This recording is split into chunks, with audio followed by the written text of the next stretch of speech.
వాక్యాన్ని మనం ధ్యానిస్తున్నప్పుడు ప్రభు మనతో మాట్లాడుతున్నాడు అనే ఆశతో, ఆకాంక్షతో మనం నీటి వాగు కొరకు దుప్పి ఏ విధంగా ఆశపడితో మనం ఆ విధంగా ఆశపడి వాక్యాన్ని ధ్యానించాలి.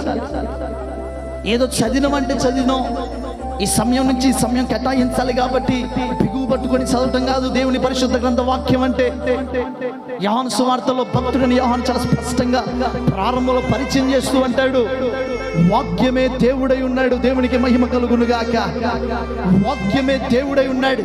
మన దేవుడు శక్తిమంతుడు, ఆయన ప్రభావికుడు, భీకరుడు, గొప్ప కార్యములు చేయగలిగిన గొప్ప దేవుడైన ఆ వాక్యాన్ని మనం ధ్యానిస్తూ ఉంటే, మనలోకి ఆ వాక్యం వెళ్తున్నప్పుడు మనలో ఉన్న పాపము, శాపము, చీకటి, ప్రతి విధమైన భారం తొలగిపోయి దూరమైపోయి మన హృదయంలో నెమ్మదిని, శాంతిని, ప్రశాంతమైన నిర్మలమైన హృదయం వాక్య ధ్యానించడం ద్వారా మనం పొందుకోగలుగుతాం.